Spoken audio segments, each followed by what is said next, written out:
the map of the war is shifting again. In the smoke-scarred fields of northeastern Ukraine, Russian forces are pressing forward with relentless momentum.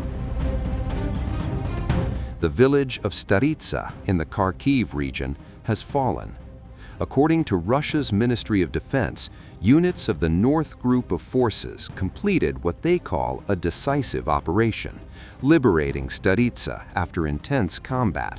Another settlement brought under Moscow's control, another line erased. But this is not just about one village.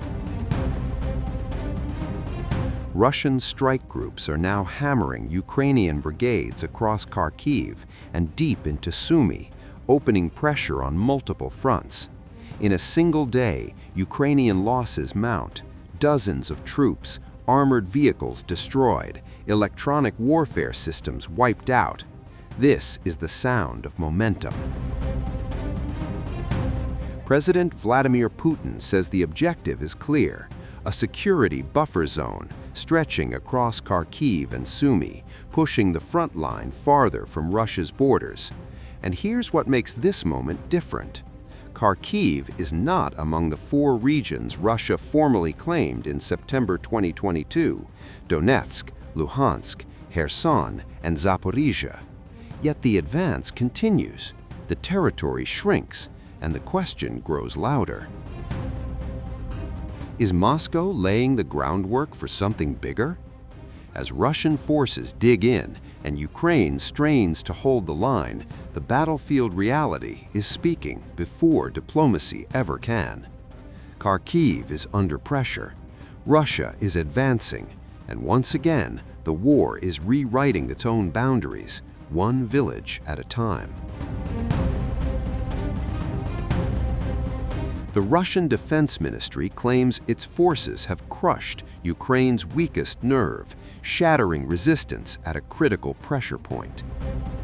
Russia's latest strike came without warning, but its impact may echo across the battlefield for weeks. Vladimir Putin's forces say they have hit a critical Ukrainian warehouse storing loitering munitions, the very weapons Kyiv has relied on to slow Russian advances and strike deep behind enemy lines. This was not just another target. Loitering munitions, often called kamikaze drones, are a cornerstone of Ukraine's current offensive and defensive tactics. They scout, hover, and strike with precision. Destroying their storage and launch infrastructure could blunt Ukraine's ability to respond quickly on multiple fronts.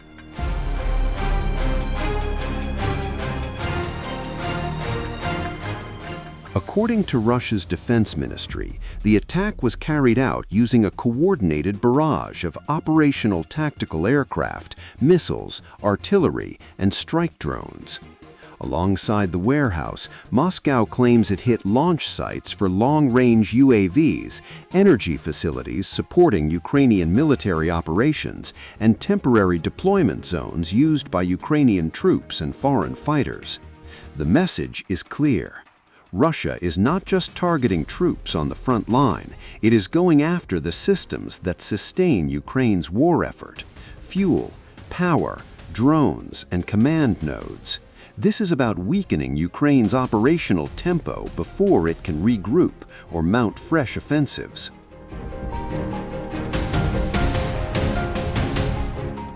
And the scale of fighting remains relentless.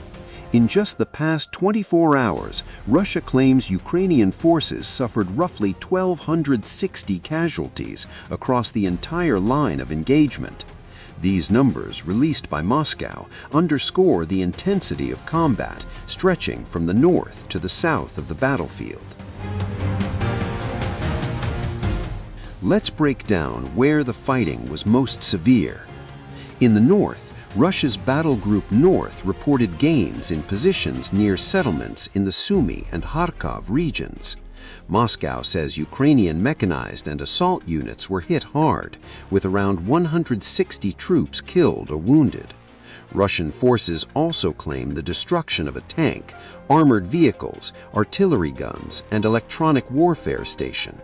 3 Ukrainian materiel depots were reportedly wiped out, another blow to logistics. Moving westward, Battle Group West intensified pressure in the Kharkiv region and parts of Donetsk. Russia says it inflicted around 200 casualties, destroyed armored vehicles, artillery guns, and ammunition depots, and knocked out an electronic warfare station. These strikes, if accurate, could further limit Ukraine's ability to jam Russian drones and communications. In the south, the fighting appears even more brutal. Battle Group South claims more than 185 Ukrainian casualties and the destruction of armored personnel carriers, including a U.S.-made M113, along with multiple armored combat vehicles and artillery systems. Among the destroyed equipment, Russia says, was a U.S.-manufactured Paladin self-propelled howitzer, one of the more advanced systems supplied to Kyiv by Washington. The central sector remains one of the most contested zones of the war. Battle Group Center reported over 395 Ukrainian casualties in just one day. Russian forces say they struck a wide array of Ukrainian units, including air assault brigades, Marine infantry, National Guard formations, and the Azov Brigade, which Moscow labels as extremist. The toll included armored vehicles, rocket launchers, and multiple artillery systems, again highlighting Russia's focus on heavy firepower. Further east, Battle Group East claims it continues to push deeper into Ukrainian defenses in the Zaporizhia and Dnipropetrovsk regions. Russian officials say around 260 Ukrainian troops were lost, along with tanks, armored personnel carriers, and a Grad multiple rocket launcher.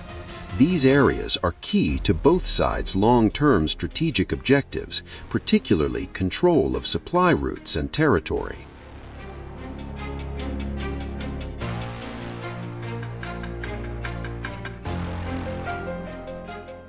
Along the Dnieper axis, Russian forces reported eliminating more than 60 Ukrainian troops and destroying jamming stations, radar systems, and artillery, including a Polish-made Krab self-propelled gun. Electronic warfare remains a critical battlefield domain, and losses here could expose Ukrainian units to increased drone and missile attacks. Above the battlefield, the air war rages on. Russia says its air defense systems intercepted and destroyed a staggering 370 Ukrainian drones in just 24 hours, along with HIMARS rockets, guided bombs, and long-range missiles. If confirmed, this would mark one of the heaviest single-day drone interception totals reported so far. Taken together, these claims paint a picture of sustained, large-scale combat with no sign of de-escalation. The destruction of a loitering munitions warehouse, in particular, suggests Russia is attempting to seize the initiative, crippling Ukraine's drone-based strike capability before it can be replenished.